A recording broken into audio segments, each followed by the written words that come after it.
When I divorced 5 years ago, I was a mess. The direct cause was my ex-husband's affair. But it wasn't just that. He was a typical emotional abuser. There were signs of it even before we got married. For instance, he was saying, "You should only believe what I say."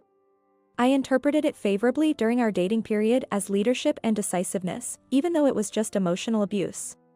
He was also careless with money, sometimes saying, sorry, I'm broke, and I'd end up paying for his meals. "Forgot my wallet, so you pay," he would say, making me pay for his shopping frequently. Still, I was thrilled when he said, "Thanks. I'm really lucky to be with a great woman like you," despite he was just flattering me.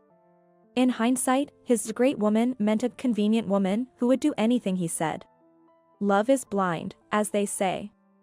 I didn't realize it, though my family probably noticed something off about him.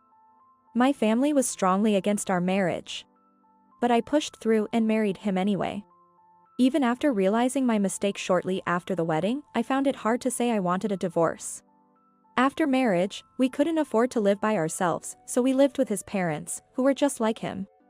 Irresponsible with money and selfish. His mother, my mother-in-law, said, "One person is enough for household chores. I did it all before, so now it's your turn," pushing all the housework onto me. His father was even more unreasonable. Looking at the dinner I had prepared, he would suddenly say, "Hey. I wanted barbecue for dinner," even though he had never mentioned it.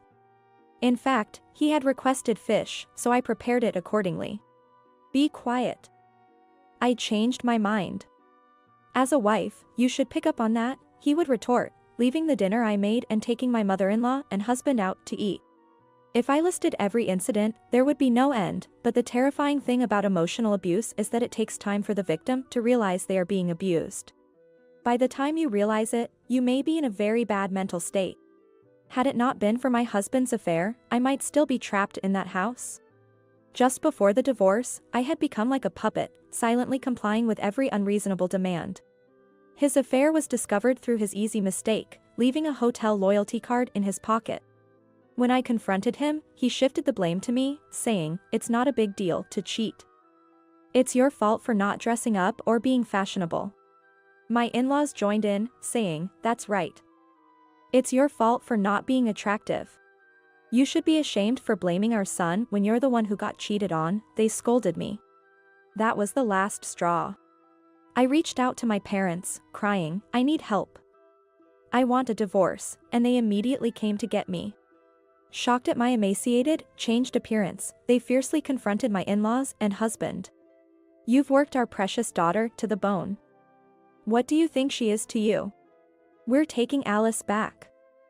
After what she's been through, we have every right to take this further." My mother's angry words made my father-in-law panic and say, "Please, no lawsuit. That sounds terrible. Fine, I'll agree to the divorce." My mother-in-law and husband reluctantly agreed, probably worried about a lawsuit.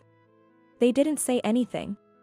I received $10,000 from my father-in-law as a settlement and alimony, and my husband and I divorced. My 2-year marriage came to an end. My parents complained that the divorce settlement was too cheap and insulting, but I was just happy to be rid of that family. 5 years have passed since then.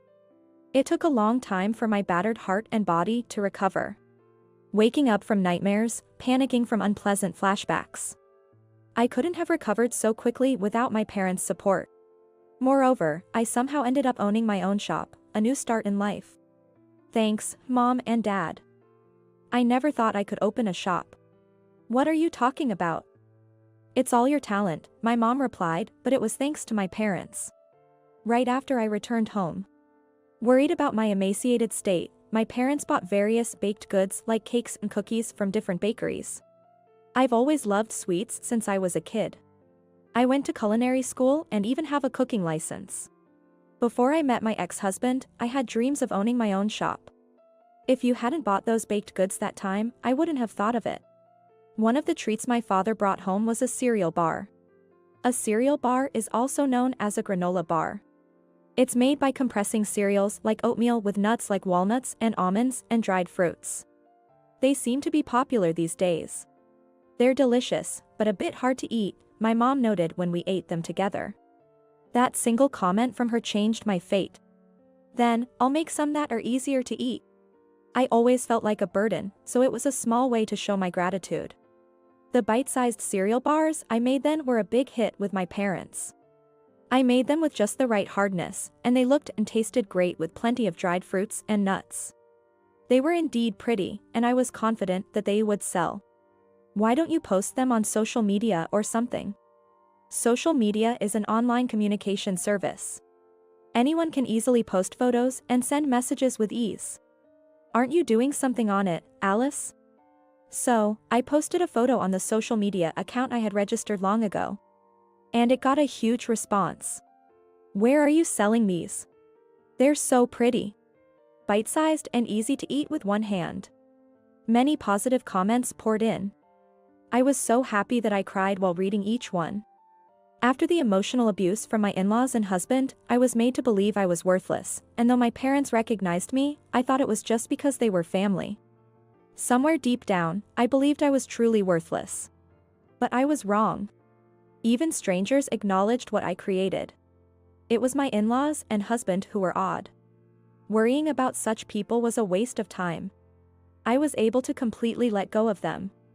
With my parents' encouragement, I decided to focus on the bite-sized cereal bars and open a candy shop. I made sure everything was photogenic, sparkling, pretty, and something stylish women would want, actively sharing information online. It was a big hit. Since the initial photo was well received, I got interviews from newspapers and magazines, and articles were posted online. And surprisingly, I also got a new boyfriend. He's a lawyer. I visited a lawyer, the son of one of my father's acquaintances, for the shop's contract and opening procedures, and that's how our relationship started. He fell in love with me at first sight, seeing how hard I was working. I thought I was done with love, but he was a nice young man, completely different from my ex-husband. My parents also approved, saying, "We can trust Alice with this young man."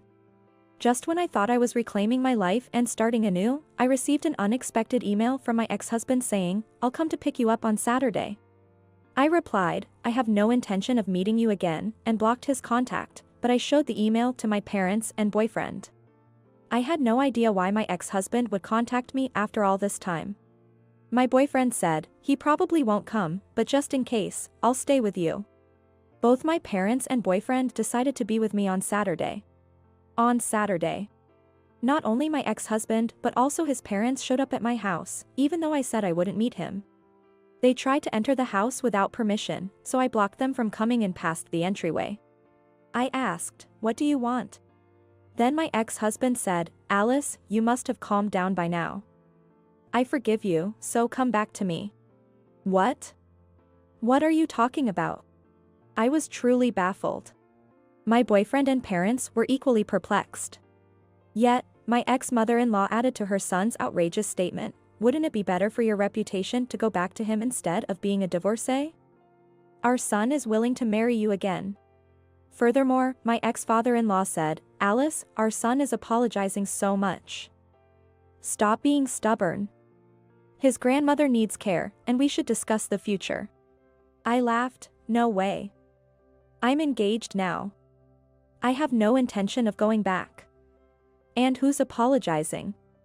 Does what he just said count as an apology? Also, caregiving is the responsibility of the actual children, isn't it?